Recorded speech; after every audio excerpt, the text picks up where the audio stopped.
جب حضرت مہدی کی قیادت میں مسلمان صاحب ایمان اہل عرب یہودیوں اور عیسائیوں کی طاقت سے ٹکرائیں گے تو ان کی مدد کے لیے دو جانب سے اللہ تعالیٰ کچھ بھیجیں گے مدد.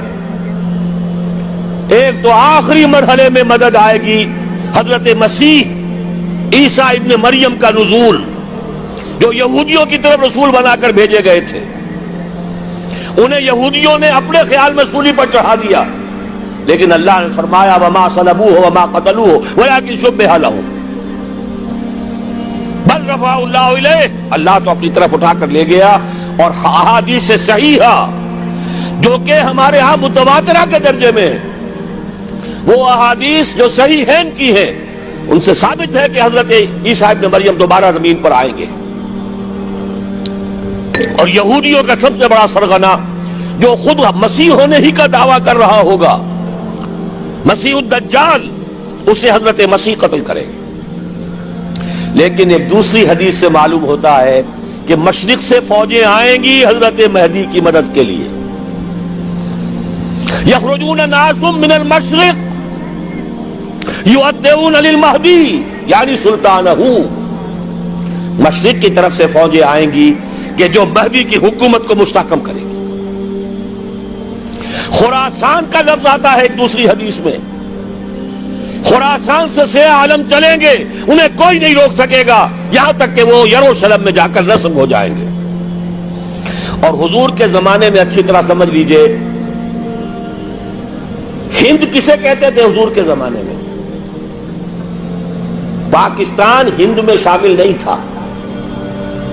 سندھ و ہند، سندھ ایک مکمل ملک تھا، ہند اس کے بعد شروع ہوتا تھا. یہ راجپوتانے کا اور تھر کا ڈیزرٹ جو ہے، اس سے آگے جو ہندوستان ہے وہ ہند تھا. یہ جو ہمارا پاکستان ہے یہ ہمیشہ ہند میں شامل نہیں رہا.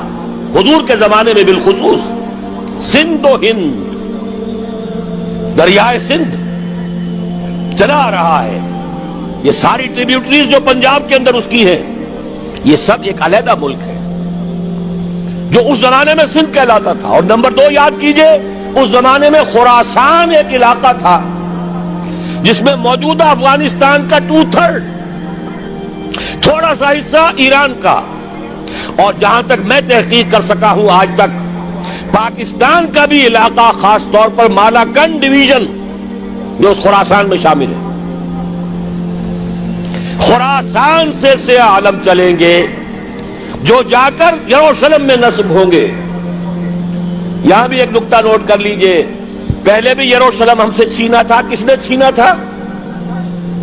عیسائیوں نے، کروسیڈرز. واپس کون لیا؟ کس نے لیا؟ عربوں میں دم نہیں تھا، عرب عیاشیوں کی وجہ سے کھوکھلے ہو چکے تھے. واپس لینے والا صلاح الدین ایوبی، کرد خون. اب دوبارہ یروشلم لیا جا چکا. چھینا کن سے گیا؟ عربوں سے. عرب واپس لے سکتے ہیں؟ کوئی اندیشہ اگر ہو سکتا تھا عراق کے بارے میں کہ شاید اس کے ایٹمک دانت نکل آئے، جو سازش کی گئی، جس طرح اس احمق اور پاگل صدام حسین کو دام میں پھنسایا گیا. صدام 100 جال، دام کہتے جال کو، 100 اس میں جو پھنسا ہے تو اگلا پچھلا کھایا پیا سب پگلوا لیا. اور ہے ہی کون؟ اس کے پاس ایٹمک ہتھیاروں کا ذخیرہ موجود ہے، اور کسی کے وہ ایٹمک دانت بھی نکلنے نہیں دے رہے. پاکستان کے اوپر کتنا دباؤ، اور ہمیں نہیں پتا کتنا کچھ دباؤ قبول کیا جا چکا. یہ تو سبھی مانتے ہیں. کیپ کر دیا گیا، روک دیا گیا، آگے تو نہیں بڑھ رہا، یہ تو سبھی مانتے ہیں. رول بیک بھی ہو گیا یا نہیں کچھ پتا نہیں، لیکن کسی صورت یہ نہیں تسلیم کریں گے، قبول کریں گے کہ کسی مسلمان ملک کے پاس ایٹم بم آ جائے. یہودیوں کے پاس ذخیرہ موجود، سب جانتے ہیں. بہرحال یہ جان لیجئے اس علاقے سے امید ہوتی ہے سندھ اور خراسان. حالات بہت خراب ہیں ہمارے، اور حالات بہت خراب ہیں افغانستان کے بھی، لیکن حالات کے بدلتے اللہ تعالیٰ کی مشیت کے تحت دیر نہیں لگا کرتی. سیرت نبوی میں مجھے نظر آتا ہے سن 10 میں 10 نبوی ہجرت سے 3 سال پہلے، 2.5 سال پہلے، کہیں سے کوئی امید کی کرن نظر نہیں آتی تھی کہ عرب میں اسلامی حکومت قائم ہو جائے گی. 10 برس ہو چکے محمد رسول اللہ کو دعوت دیتے ہوئے، اور ابھی تک بمشکل 125 آدمی ہے. اپنے بل پر، اپنے طاقت پر مکے میں رہ بھی نہیں سکتے. کیسے ہو جائے گا؟ کہاں سے ہو جائے گا؟ میں آج پوچھتا ہوں، کوئی شخص بتائے کہیں سے کوئی امید کی کرن اس وقت نظر آتی ہے؟ اس ماحول میں لے جائیے. اگلے 3 سال میں کیا ہو گیا؟ پہلے سال 6، اگلے سال 12، اس سے اگلے سال 72، اور بیعت عقبہ ثانیہ، ہجرت، اور وہاں سے اب حضور کی طرف سے شروع ہو گیا انیشیٹو. تو ہم نہیں کہہ سکتے. اللہ تعالیٰ کی قدرت، اللہ کی مشیت. یہ یقین ہے کہ دنیا کے خاتمے سے پہلے نظام خلافت قائم ہوگا، اور تمام دنیا میں ہوگا. ظاہر ہے کہیں پہلے کسی ایک جگہ سے ہوگا، جیسے حضور کے زمانے میں ہوا.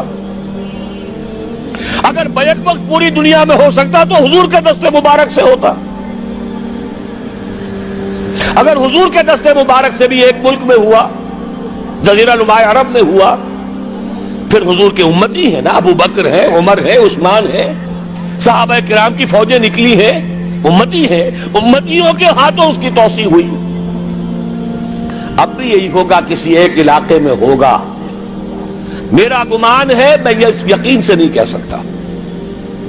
گمان بھی میرا ان احادیث کی روشنی میں ہے جو میں نے آپ کو بتا دی اور موجود ہے اس کتابچے کے اندر. علامہ اقبال نے بھی انہی کے حوالے سے کہیں کہا ہے، میرے عرب کو آئی ٹھنڈی ہوا جہاں سے، میرا وطن وہی ہے، میرا وطن وہی ہے. اس علاقے سے کچھ ہونے والا ہے اور ہوگا انشاءاللہ. میری زندگی میں نہ ہو، آپ کی زندگی میں نہ ہو، کوئی پرواہ نہیں. حضرت حمزہ تو شہید ہو گئے غزوہ احد میں. 5 سال کے بعد حضور مکے میں داخل ہوئے ہیں فاتح کی حیثیت سے. حضرت حمزہ کی نگاہوں نے، ان آنکھوں نے تو نہیں دیکھا، عالم ارواح میں اللہ نے کیا مشاہدہ کرایا ہوگا انہیں، وہ تو ہمیں معلوم نہیں. بعض صحابہ شہید کر دیے گئے مکے ہی میں. بہت بڑی کامیابی. اپنی جان لگا دیں، اپنے آپ کو کھپا دیں، اپنے آپ کو مٹا دیں. جس طرح روڑی کوٹ کر بنیادوں میں بھر دی جاتی ہے، ہماری ہڈیوں کا چورا بنا کر اور ہمارے خون کے اندر اسے گوندھ کر اگر وہاں ڈال دیا جائے، اس سے بڑی سعادت کوئی نہیں. اس پر تعمیر ہو خلافت علی منہاج النبوہ کی، ہم اس کی بنیاد کے اندر دفن ہو جائیں، یہی بہت بڑی سعادت ہے. لیکن یہ ہوگا. میں نے عرض کیا تھا کہ یقین ہے مجھے کہ ہوگا، اور ہر صاحب ایمان کو یقین ہونا چاہیے کہ ہوگا. باقی یہ کہ یہ آثار ہیں اور احادیث بھی ہیں، اور 400 برس کی تاریخ بھی بتاتی ہے کہ یہیں سے ہوگا. 1000 برس تک سارے مجددین امت عالم عرب میں پیدا ہوئے. 11ویں صدی کا مجدد اعظم شیخ احمد سرہندی کہاں دفن ہے؟ سرہند میں، ہندوستان میں. 12ویں صدی کا مجدد اعظم شاہ ولی اللہ دہلوی کہاں دفن ہے؟ دہلی میں. 13ویں صدی کا مجدد اعظم سید احمد بریلوی، ان کی تو قبر بھی معلوم نہیں، لیکن ان کا خون جذب ہوا دریائے کنہار میں، اور ان کے سینکڑوں ساتھیوں کی لاشیں اس بالا کوٹ کے مقام پر.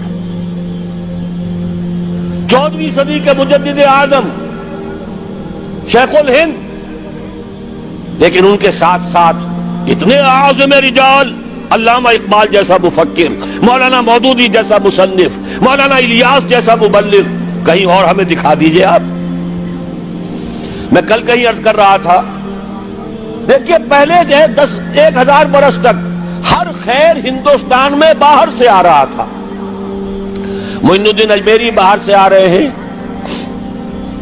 شیخ علی حجویری باہر سے آ رہے ہیں، سندھ میں جتنے اولیاء دفن ہیں سب کے سب باہر سے ایران سے چلے آ رہے ہیں. لیکن جیسے ہی 11ویں صدی شروع ہوئی ریورس ہو گیا آرڈر. اب سلسلہ مجددیہ نقش بندیہ اب ہندوستان سے نکل کر پھیل رہا ہے. پورا افغانستان، پورا ترکستان، تمام یہ ترک ریاستیں جو آزاد ہوئی ہیں ابھی USSR کے خاتمے کے بعد، یہاں تک کہ سائپرس، جزیرہ قبرص، پورا ترکی جو اب بھی ہے موجودہ ترکی، سلسلہ مجددیہ نقش بندیہ کہاں سے چلا؟ ہندوستان سے پھیل گیا پورے عالم اسلام. مفکر، علماء دین اور تمام علوم دینی کا مجدد شاہ ولی اللہ دہلوی، خالص ترین جہاد فی سبیل اللہ دور صحابہ کے بعد جماعت مجاہدین جام شہادت نوش کیا، سینکڑوں ہمارے مجاہدین.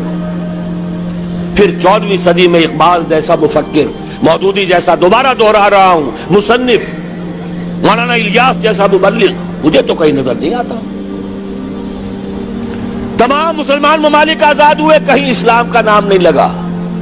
نہ سرکاروں نے نعرہ لگایا، نہ کہیں کسی اور نے نعرہ لگایا. عربوں نے بھی عرب نیشنلزم کا نعرہ لگایا، اسلام کا نعرہ نہیں. تحریک پاکستان میں نعرہ لگا، پاکستان کا مطلب کیا؟ لا الہ الا اللہ.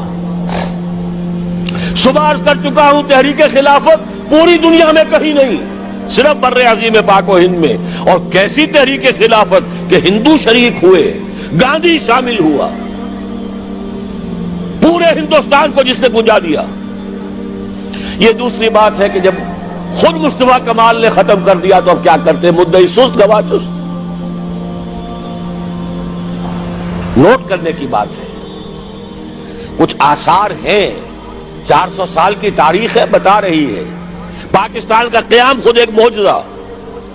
یہ ساری چیزیں مشیت ایزدی میں کسی بڑے خیر کا پیش خیمہ ہے.